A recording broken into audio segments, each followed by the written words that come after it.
تو عرض کرنے کا مقصد یہ ہے، مسلمان جب تک متفق و متحد رہے، پوری دنیا پر غالب رہے، چھائے رہے، اور جب مسلمان ایمان کمزور ہوا، اتحاد کمزور ہوا، تو پھر مسلمان پوری دنیا میں ذلیل و رسوا ہوا۔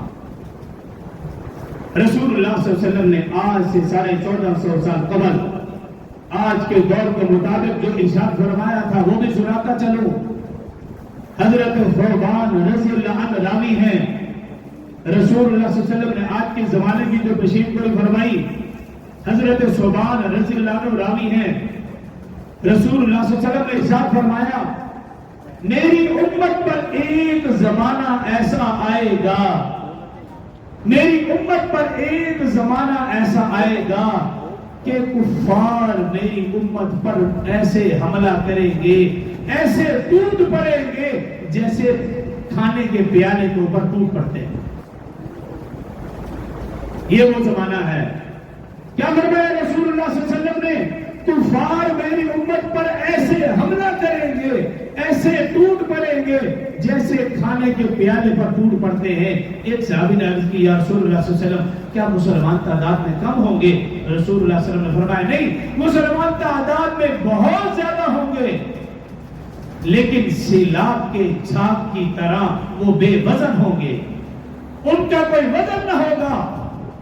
اللہ تعالیٰ تمہارے دشمنوں کے سینوں سے تمہارا روب نکال دے گی اور مسلمانوں کے دلوں میں وہن ڈال دے گی۔ صحابی نے عرض کی یا رسول اللہ صلی اللہ علیہ وسلم وہن کیا ہے؟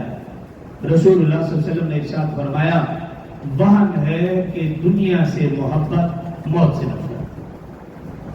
آج یہ چیز میں اور آپ دیکھیں کہ 100% سچ ثابت ہوتی ہوئی نظر آ رہی ہے۔ آج کے مسلمان دنیا سے محبت میں اتنا گر چکا ہے کہ وہ موت کو بھول چکا ہے، وہ آخرت کو بھول چکا ہے۔ ہم عالمی سطح پر جو دیکھ رہے ہیں پھر بھی آنکھیں بند کیے ہوئے ہیں۔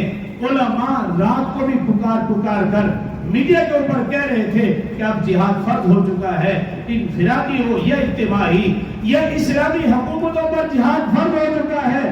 اس کے باوجود مسلم امہ دس سے بس نہیں۔ لیکن آج صرف یہ مطالبہ کر رہا ہوں، اس مسجد سے یہ پیغام دینا چاہتا ہوں، جہاد اپنی جگہ فرض، لیکن میں اور آپ کم از کم مالی طور پر اسرائیل جیسے بولے درندے کو کمزور کر سکتے ہیں۔ کیسے؟ اس کی مصنوعات سے بائیکاٹ کر کے۔ آپ کا مسلمان اگر یہ بھی کام نہیں کر سکتا تو خدا کی قسم پھر وہ مسلمان کہلانے کا حق نہیں رکھتا۔ کم از کم میں اور آپ یہ تو کر سکتے ہیں کہ ان کی مصنوعات کا بائیکاٹ کر دیں، ان کے کھانے پینے کی اشیاء کا بائیکاٹ کر دیں، اور پھر غور کر لیں کہ کون کون سی چیزیں ہیں اور اپنے